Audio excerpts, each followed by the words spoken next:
Good afternoon students. आज हम लोग बात करेंगे इंडस्ट्रियल सेफ्टी की। अब इंडस्ट्रियल सेफ्टी क्यों आप पूछोगे, तो जैसा कि हम लोग सब टेक्निकल लोग हैं, आप लोग भी यहाँ से पास आउट होंगे, किसी कंपनी में काम करेंगे। ठीक है, कंपनी अलग अलग टाइप की रह सकती है। ऑटोमोबाइल कंपनी रहेंगी, स्टील प्लांट रहेंगे, या कोई और टाइप का रहेगा, कोई कॉस्मेटिक्स वाली कंपनी रहेगी, कहीं पे भी हम लोग जा सकते हैं। तो सेफ्टी जो है ये हर जगह इम्पोर्टेंट है। ठीक है ना। अब सेफ्टी की शुरुआत होती है हमसे। ठीक है, और उसके बाद सेफ्टी जहाँ पे हम लोग काम करेंगे, जिस जगह काम करेंगे, वहाँ की जो मशीन्स रहेंगी उसकी सेफ्टी, उसकी भी जिम्मेदारी हमारी है। ठीक है। उसके बाद जो हम लोग मटेरियल स्टोर कर रहे हैं या यूज़ कर रहे हैं, जैसे केमिकल्स है या और भी चीज़ें हैं, तो इनको प्रॉपरली स्टोर हो रहा है कि नहीं हो रहा है, क्योंकि केमिकल्स ऐसी चीज़ होती है जो प्रॉपरली अगर हम लोग हैंडल नहीं करेंगे तो एक्सीडेंट्स होने के चांस रहते हैं। दूसरा, जहाँ पे जिस कंपनी में, जहाँ जिस इंडस्ट्री में हम लोग गैस से रिलेटेड कोई काम हो रहा है, जैसे एलपीजी है या और भी कोई गैसेस है, अमोनिया गैस जहाँ पे यूज़ हो रहा है, तो वहाँ पे सेफ्टी प्रिकॉशंस लेनी बहुत ज़रूरी होती है, क्योंकि ये हार्मफुल है, इंजूरियस तो अपने हेल्थ को रहती है। ठीक है। एलपीजी की अगर हम लोग प्रॉपर केयर नहीं लेंगे, कहीं पे लीकेज हो रहा है तो बड़े बड़े ब्लास्ट हो सकते हैं, एक्सप्लोजन हो सकते हैं, आग लगने का डर है।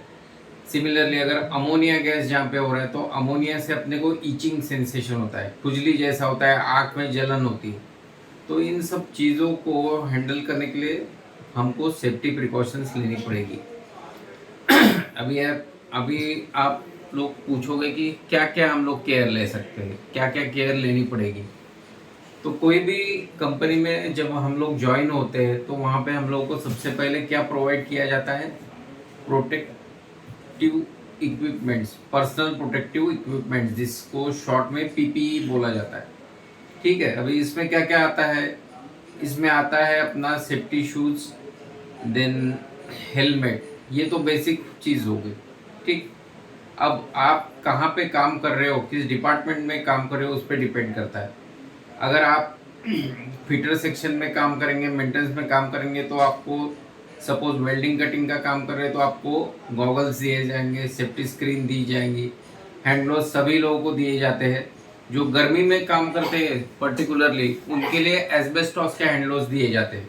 अब एस्बेस्टॉस के हैंड ग्लोव्स क्या होते हैं? ये हाई टेम्परेचर, गर्मी को ये सहन कर लेते हैं। तो जो आदमी ये एस्बेस्टॉस हैंड ग्लोव्स पहनता है, उसे गर्मी नहीं लगती, हाथ को चटका नहीं लगेगा। ठीक है ना। और जैसे नॉर्मल हैंड ग्लोव्स हो गए, कॉटन के हैंड ग्लोव्स हो गए, ये अपन बाकी जगह हम लोग यूज़ करते हैं, जैसे ऑयल वगैरह का काम हो रहा है, कोई और हो रहा है, समझो मेटल रिलेटेड कंपनी है, वहाँ पे कुछ कटिंग का काम है। ठीक है। तो वहाँ पे हैंड ग्लोव्स अपन कॉटन वाले यूज़ कर लेते हैं। तो सेफ्टी हो गई मैन, मशीन और मटेरियल, तीनों चीज़ों की। जहाँ पे हम लोग काम कर रहे हैं, वो केवल हमारी सेफ्टी नहीं, तो हमारे साथ में जो सहयोगी लोग हैं, हमारे कलीग लोग रहेंगे, उनकी भी सेफ्टी का हम लोगों को ख्याल करना है। ठीक है। तो इसमें क्या क्या रहता है, सेफ्टी प्रिकॉशंस कैसे लेना है? तो जो भी रनिंग मशीन है, फॉर एग्जांपल कोई जिस पे हम लोग काम कर रहे हैं, उसका समझो कोई गार्ड नहीं है, तो वो गार्ड, प्रोटेक्टिव गार्ड है, वो लगाना ज़रूरी है। ठीक। देन जैसे हम लोग जिस एरिया में काम करेंगे, जिसको फैक्ट्री लैंग्वेज में या इंडस्ट्री लैंग्वेज में जिसको जिसको बोलते हैं शॉप फ्लोर, तो शॉप फ्लोर को हमको साफ सुथरा रखना है, नीट एंड क्लीन। ठीक है। कहीं अगर ऑयल गिरा है, कहीं ग्रीस गिरा है, या और कोई तारे पड़ी है, कोई वायर गिरी है, कोई और रस्सी वगैरह पड़ी है, तो ये सब चीज़ें हैं जो जगह पे रखनी है, उनकी जो स्पेसिफिक जगह है, जो डेसिग्नेटेड जगह है, वहाँ पे रखना है इनको। तो अपना जो शॉप फ्लोर है वो नीट एंड क्लीन दिखना चाहिए, ऑयल फ्री। ठीक। इससे क्या फ़ायदा होगा? अगर मान लो हम लोग वहाँ पे काम कर रहे हैं, तो हो सकता है अगर वो वैसे ही ऑयल पड़ा हुआ है, ग्रीस पड़ा है, तो आदमी क्या होगा, वहाँ पे काम करने वाले आदमी जो है, पैर फिसल के गिर जाएंगे। अब ये पैर फिसल के गिरेंगे तो क्या होगा? बाजू में कोई मशीन चल रही, तो मशीन के ऊपर कोई गिरेगा, ठीक है, हाथ या पैर में किसी चीज़ में इंजरी आ सकती है, सर को लग सकता है। तो ये सब क्यों होगा? अगर हम लोग केयर नहीं लेंगे तो। हम लोगों ने अगर सोचा कि ये काम मेरा नहीं है, वो स्वीपर लोग करेंगे, तो ऐसा नहीं है। ओनरशिप अपने को लेनी पड़ेगी जिस एरिया में हम लोग काम करते हैं। स्वीपर लोगों का या झाड़ू पोछा मारने वाले का इंतज़ार नहीं करना है, उसके पहले ही हम लोगों को साफ सुथरा करना है। और जहाँ पे हमको दिख रहा है कि बार बार कोई चीज़ लीक हो रही, तो उसको तुरंत अपने को सॉल्व करना है, रेक्टिफाई करना है। कहीं से लीकेज हो रहा है, कोई गियर बॉक्स ऑयल लीकेज हो रहा है या कहीं और से हो रहा है, तो तुरंत उसका इलाज करना है। उसको नट बोल्ट जो भी टाइट करनी है, जो भी एक्शन लेनी है, तुरंत एक्शन लेके हमको उसका जो कॉज है, वो कारण जो है उसको ठीक करना है, दूर करना है। ठीक है, तो ये सारी चीज़ शुरू होती है हमसे।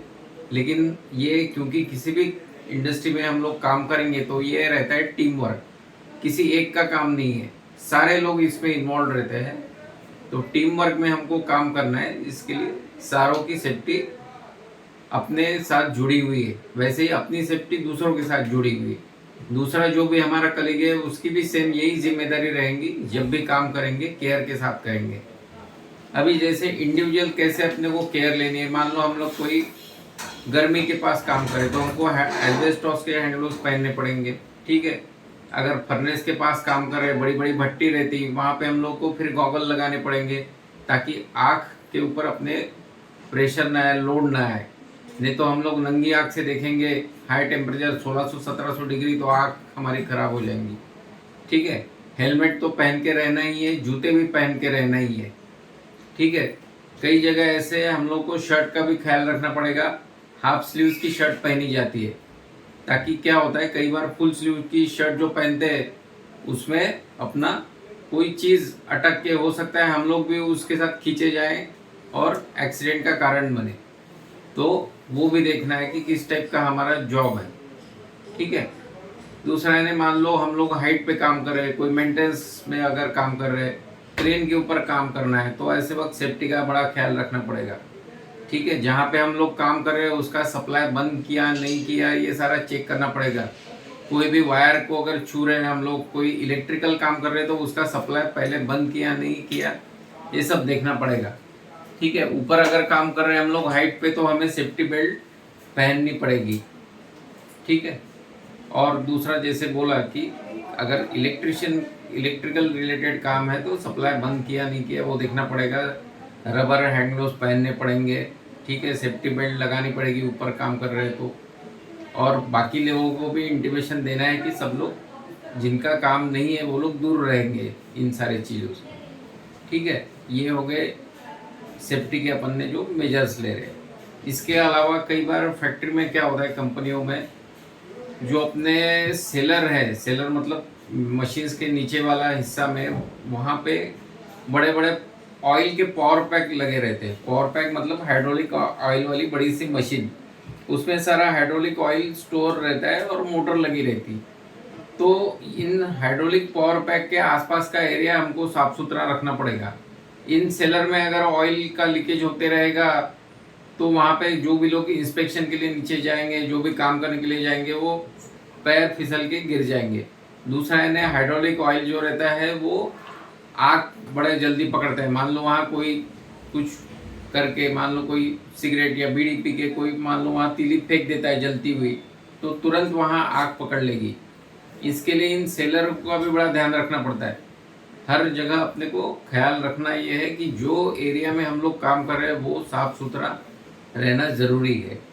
ठीक है, इन सेलर में अपने को पूरी लाइटिंग का व्यवस्था रखनी पड़ेगी। मतलब हम लोग, क्योंकि हमारी मशीन है ऐसा मान के चलते हैं हम लोग, तो हमको भी फर्ज बनता है कि वहाँ पे वेंटिलेशन और दूसरा है लाइटिंग की अरेंजमेंट प्रॉपर हो। अगर कोई लाइट्स खराब हो गए तो तुरंत इलेक्ट्रिकल वालों के पीछे पड़ के वो लाइट को ठीक करवाना है। कोई ऐसी जगह है जहाँ वेंटिलेशन नहीं है, पंखे काम नहीं कर रहे, तो पंखे ठीक करवाने, ताकि हम लोगों को सांस लेने में कोई समस्या न हो। ठीक है, तो ये सारी छोटी छोटी चीज़ें हैं जिनका इम्पोर्टेंस बहुत ज़्यादा है। दूसरा है, कोई मशीन है जिसके आसपास में सेफ्टी गार्ड लगे हुए, ठीक है, वहाँ पे कुछ डिस्टेंस पे ही रहना है, दूर रह के ही काम करना है। मान लो वहाँ के सेफ्टी गार्ड टूट गए हैं, तो हमारा फर्ज क्या बनता है, तुरंत कंसर्न जो भी जिम्मेदार व्यक्ति है, जो भी उसके संबंधित व्यक्ति है, उसको बताना है और उसको उसको तुरंत ठीक करना है हम लोग को। कैसे? तो उसका मान लो वेल्डिंग टूटा है रेलिंग का, या उसके बोल्ट निकल गए, तो उसको तुरंत हम लोगों को ठीक करवा लेना है। इससे क्या होगा, इससे अगला कोई एक्सीडेंट होने से बच जाएंगे हम लोग। मान लो कोई बड़ा सा पिट है, खड्डा है, उसके बाजू में रेलिंग है, वो रेलिंग अगर टूट गई तो क्या होगा, आदमी कोई तो भी वो काम करने वाला अनजाने में हो सकता है वहाँ गिर जाए, तो वो बड़ा एक्सीडेंट हो जाएगा। तो ये सब अवॉइड करने के लिए हम लोगों को प्रॉपर केयर लेनी पड़ेगी, उसको तुरंत ठीक करना पड़ेगा। मान लो क्रेन है, क्रेन का अगर रस्सा रस्सा जो लोहे के रस्से रहते बड़े बड़े, वो फ्रिक्वेंट मतलब बार बार यूज करने से उसको हो सकता है कहीं वो धीरे धीरे टूटना चालू हो जाता है। तो ये उसके एक जो दोरे हैं वो टूटना चालू हो जाते हैं, थ्रेड्स। तो ऐसा बड़ा कोई हादसा होने के पहले ही हमारा फर्ज बनता है कि मेंटेनेंस वाले को बताए कि ये रस्सा चेंज कर लीजिए। तो जब हम लोग जब प्रिवेंटिव शटडाउन लेते हैं, तो उस वक्त ये सारी चीज़ें कर लेनी चाहिए, जिससे कि सेफ्टी का पूरा ख्याल रखा जाएगा और कोई एक्सीडेंट होने से हम लोग बच जाए। तो ऐसी बहुत सी चीज़ें होती है, जैसे जैसे हम लोग इंडस्ट्री लाइफ में जाएंगे तो हम लोग को एक एक चीज़ें समझ में आएगी। कहाँ पे एलपीजी के साथ काम करते हुए क्या केयर लेनी चाहिए, वहाँ पे चारों तरफ फायर फाइटिंग वाला सिस्टम जो है प्रॉपर काम कर रहा है कि नहीं कर रहा है। ये हम लोग को जैसे जैसे हम लोग वहाँ पे सेटल हो जाएंगे, हम लोग को चीज़ें समझ में आ जाएगी, कैसे केयर ली जाती है गैस के साथ काम करते हुए। केमिकल्स, मान लो सल्फरिक एसिड है, ये जो सल्फरिक कॉन्सेंट्रेटेड सल्फरिक एसिड है उसको प्रॉपर स्टोर करना ज़रूरी है। उसको हैंडल करते हुए भी ख्याल रखना पड़ता है कि हाथ जलने का चांस रहता है, स्किन को तुरंत प्रॉब्लम हो सकता है, ठीक है ना। तो ये सारी चीज़ों का ध्यान रखना है।